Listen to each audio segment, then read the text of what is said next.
What's up guys, untuk video tutorial kali ini jangan lupa kalian like, comment, subscribe di channel YouTube saya ya.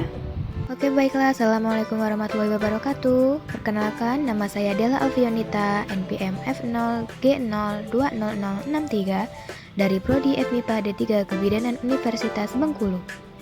Baiklah, di sini saya akan memberikan video tutorial sistem pencernaan di dalam tubuh manusia. Videonya sebagai berikut. Proses pencernaan makanan dimulai sejak makanan masuk ke dalam mulut. Di dalam mulut, terdapat alat-alat bantu pencernaan yaitu gigi, lidah, dan kelenjar ludah. Di dalam mulut, terjadi proses pencernaan secara mekanis dan kimiawi. Selanjutnya, makanan akan didorong ke dalam kerongkongan pada saat proses pendalanan. Kerongkongan merupakan saluran penghubung antara rongga mulut dengan lambung. Kerongkongan berfungsi sebagai jalannya makanan yang telah dikunyah dari rongga mulut menuju ke lambung. Lambung ataupun dendrikulus merupakan kantung besar yang terletak di sebelah kiri rongga perut sebagai tempat terjadinya sejumlah proses pencernaan makanan. Dinding lambung mengandung sel-sel kelenjar yang berfungsi sebagai kelenjar pencernaan yang menghasilkan getah lambung. Getah lambung mengandung air lendir atau musfin, asam lambung, enzim renin, dan enzim pepsinogen. Getah lambung bersifat asam karena banyak mengandung asam lambung.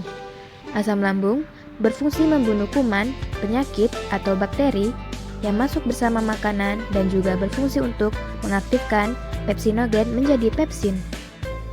Baiklah, selanjutnya,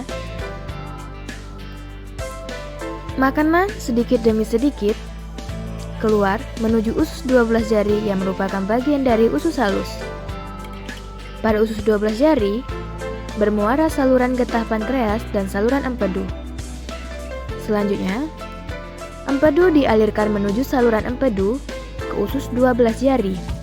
Getah pankreas mengandung enzim-enzim sebagai berikut, yaitu protease yang mengubah protein menjadi asam amino, amilase mengubah zat tepung, amilum, dan lipase mengubah lemak menjadi asam lemak. Jadi, pada usus halus, seluruh proses pencernaan, karbohidrat, lemak, dan protein diselesaikan. Selanjutnya, proses penyerapan akan berlangsung di usus kosong dan sebagian besar di usus penyerap. Karbohidrat diserap dalam bentuk glukosa, lemak diserap dalam bentuk asam lemak dan gliserol, dan protein diserap dalam bentuk asam amino. Selanjutnya, makanan akan bergerak menuju usus penyerapan yang juga merupakan bagian dari usus halus. Pada dinding usus penyerap terdapat jonjot-jonjot atau pili. Pili berfungsi untuk memperluas darah penyerapan usus halus sehingga sari-sari makanan dapat terserap lebih banyak dan cepat.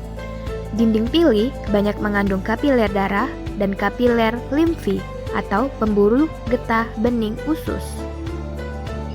Agar dapat mencapai darah, sari-sari makanan harus menembus dinding-dinding usus yang selanjutnya masuk ke pembuluh darah atau pembuluh limfi. Asam lemak dan gliserol bersama empedu membentuk suatu larutan yang disebut misel. Pada saat bersentuhan dengan sel pili, usus halus, gliserol, dan asam lemak akan terserap. Umumnya, sari makanan diserap saat mencapai akhir usus halus. Sisa makanan yang tidak diserap secara perlahan-lahan bergerak menuju usus besar. Pada usus besar yang disebut dengan kolon akan terjadi proses pembusukan makanan. Usus besar terdiri dari bagian yang naik, yaitu dimulai dari usus buntu, bagian mendatar, kemudian bagian yang menurun dan berakhir pada anus. Di dalam usus besar, terdapat bakteri Escherichia coli. Bakteri ini membantu dalam proses pembusukan sisa makanan menjadi feses. Selain membusukkan sisa makanan, bakteri Escherichia coli juga membantu untuk menghasilkan vitamin K. Vitamin K berperan penting dalam proses pembentukan darah. Perjalanan makanan sampai di usus besar dapat mencapai 4-5 jam. Namun, di usus besar dapat disimpan sampai 24 jam. Demikianlah tadi video tutorial sistem pencernaan di dalam tubuh manusia. Terima kasih atas partisipasi Anda telah menonton video ini. Jika ada kesalahan saya mohon maaf. Wassalamualaikum warahmatullahi wabarakatuh.